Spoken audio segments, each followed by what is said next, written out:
dan saudara-saudari terkasih, saya berharap Anda tidak terlalu terganggu dengan suara yang di luar. Ya, mari kita lebih fokus pada perayaan ini. Hari ini kita merayakan sebuah hari raya besar dalam gereja kita, yakni Hari Raya Santa Perawan Maria diangkat ke surga.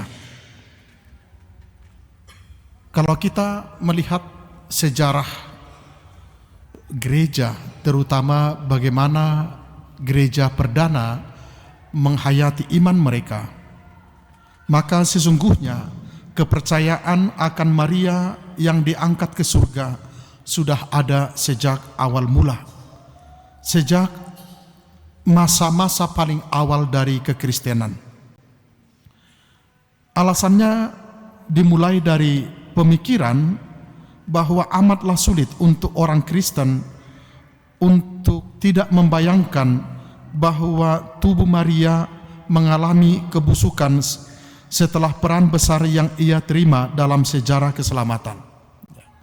Dalam segala peranan Maria di dalam sejarah keselamatan itu sulit bagi orang Kristen untuk membayangkan bahwa tubuh Maria akan mengalami kebusukan.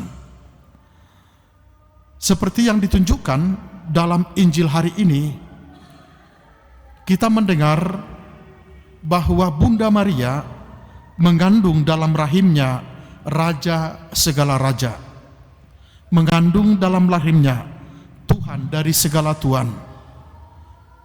Bunda Maria mengandung di dalam rahimnya seorang penyelamat dunia. Dan nampaknya itulah alasan yang paling mendasar kenapa Elizabeth menyapa Maria sebagai Ibu Tuhanku. Siapakah aku ini hingga Ibu Tuhanku datang melawat aku? Sejak saat Yesus dikandung dalam rahimnya, sesungguhnya Maria menjadi ibu dari Dia yang menurut bacaan kedua hari ini akan melenyapkan segala pemerintahan, kekuasaan dan kekuatan. Karena tubuhnya telah mengandung dan memberi segala sesuatu yang dibutuhkan Tuhan di dunia, maka umat beriman pun meyakini bahwa Bunda Maria diangkat ke surga secara jasmani.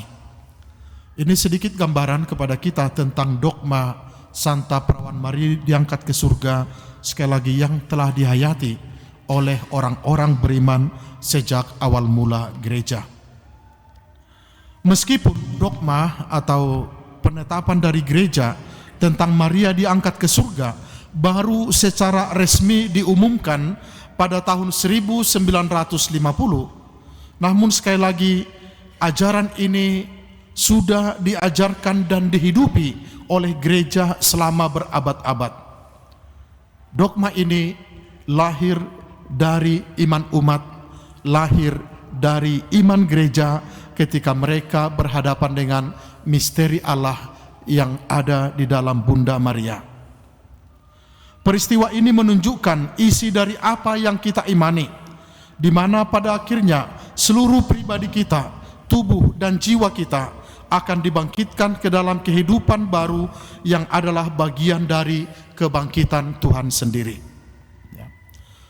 Jadi perayaan ini nampaknya memiliki sebuah visi masa depan. Dalam hal ini bisa dikatakan Maria menjadi teladan bagi kita. Seperti tertulis dalam bacaan kedua hari ini, semua orang akan dihidupkan dalam Kristus.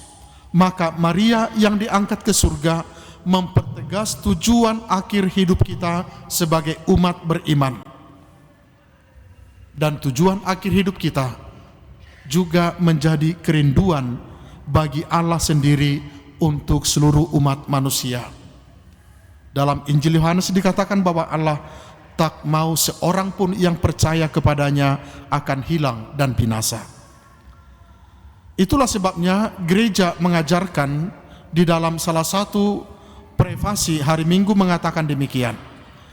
Sebab pada hari ini Bunda Perawan Allah diangkat ke surga, menjadi awal dan gambaran gerejamu yang akan mencapai kesempurnaannya, serta tanda harapan yang pasti dan penghiburan bagi umat-Mu yang masih berziarah di dunia ini.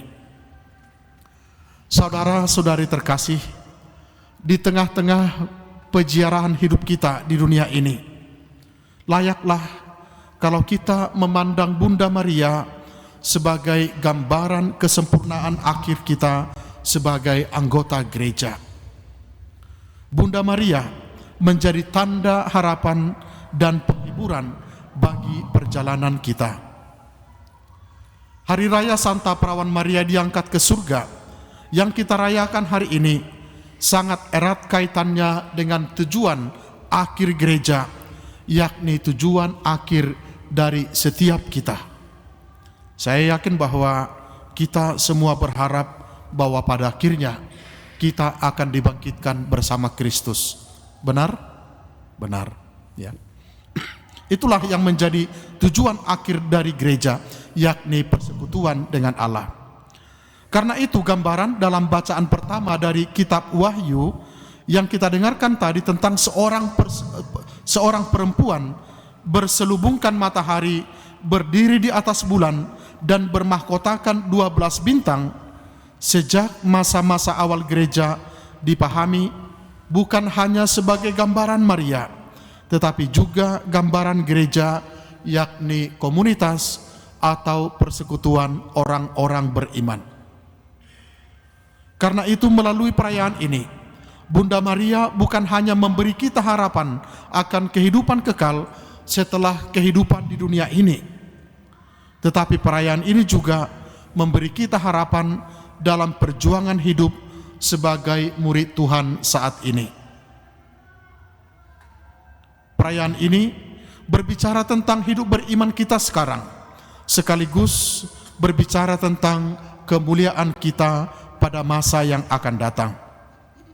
Maria menunjukkan bukan hanya bagaimana kita kelak dalam kehidupan kekal, tetapi juga bagaimana kita harus hidup pada saat sekarang. Mari kita lihat bagaimana penggambaran itu ditunjukkan dalam bacaan Injil yang baru saja kita dengarkan.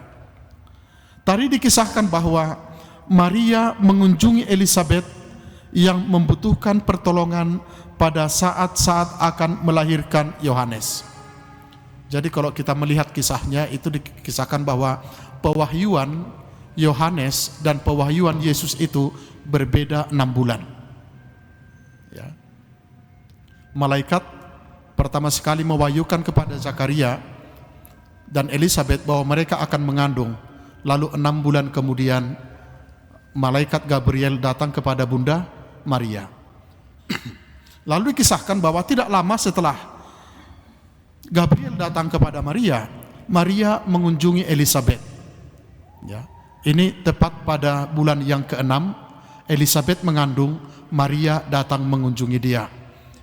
Dan tadi dalam bacaan Injil dikatakan, Maria harus menempuh perjalanan yang panjang dan jauh untuk hadir sebagai seseorang, ya, kepada pribadi yang memerlukan kehadirannya. Dan tadi juga dikatakan bahwa Maria tinggal bersama Elisabet selama 3 bulan sebelum ia kembali ke rumahnya. Nampaknya Maria menunggu sampai Elisabet melahirkan Yohanes Pembaptis. Ya, karena 6 bulan tambah 3 bulan 9 bulan. Ya. Dari sini bisa kita melihat bahwa Maria secara fisik membawa Tuhan di dalam rahimnya kepada Elisabet. Tetapi yang lebih mendasar adalah ia membawa kasih Tuhan melalui perjalanan panjang kasih ini. Maka dengan itu ia mengajarkan kepada kita bahwa panggilan kita sebagai murid Tuhan adalah panggilan dan perjalanan menuju satu sama lain di dalam kasih, dan dengan demikian membawa Tuhan bagi sesama. Sebagaimana Maria membawa sukacita kepada Elisabet, demikian juga seharusnya kehidupan orang-orang beriman saat ini menjadi pribadi-pribadi yang membawa Tuhan bagi dunia.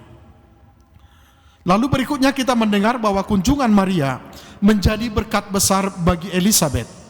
Injil mencatat bahwa ketika Elisabet mendengar salam dari Maria, lalu ia dipenuhi dengan Roh Kudus. kehadiran Maria membangkitkan Roh Kudus di dalam diri Elisabet. Kembali, ini adalah gambaran indah tentang panggilan hidup kita. Hadir bagi sesama dengan cara yang membuat Roh Kudus semakin hidup di dalam diri mereka. Kehadiran murid-murid Kristus seharusnya menjadi kehadiran yang penuh dengan roh. Maka akan menjadi sesuatu yang amat luar biasa jika melalui kehadiran kita, kita juga membuat orang lain merasakan kehadiran roh. Ya. Akan sangat menjadi tragis kalau kehadiran seorang Kristen justru membawa kebencian dalam diri orang lain. Ya. Akan menjadi sangat tragis kalau justru kehadiran seorang pengikut Kristus justru membawa persoalan dalam kehidupan orang lain.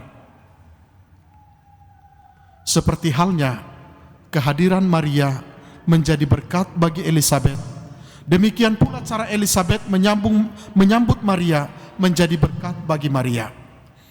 Tadi kita mendengar bagaimana sambutan ramah dari Elisabet membangkitkan doa syukur dan pujian di hati Maria. Kita mendengarnya, kita memahaminya bahwa doa itu adalah doa yang sering didoakan oleh gereja hingga saat ini yang disebut dengan Kidung Maria. Ya. Doa ini menjadi bagian dari doa resmi gereja. Kalau misalnya Anda pernah mengunjungi satu biara atau komunitas para suster dan ikut dalam ibadat sore, Anda akan mendengarkan bagaimana Kidung Maria itu setiap sore dinyanyikan, didoakan. Doa Kidung Maria memberi harapan dalam perjuangan kita sebagai murid Tuhan. Doa Kidung Maria berbicara tentang Allah yang ingin melakukan hal-hal besar bagi semua orang. Melalui doa itu, Maria mengungkapkan betapa ia terbuka terhadap rencana Allah. Di dalam kerendahan nantinya, di dalam kesadaran penuh, dia menggantungkan seluruh hidupnya kepada penyelenggaraan Allah. Maria menyanyikan pujian kepada Allah yang meninggikan orang kecil dan memenuhi kelaparan terdalam dari mereka. Allah dimuliakan Maria adalah Allah yang diwahyukan Yesus melalui hidup, wafat, dan kebangkitannya. Allah seperti inilah yang membuat kita memiliki harapan, yang membuat kita memiliki sukacita, terutama di dalam peziarahan hidup kita di dunia ini. Bapak, Ibu, dan saudara-saudari yang terkasih, ketika kita merayakan hari raya ini, mari membuka hati kita terhadap karya Allah di dalam diri Bunda Maria.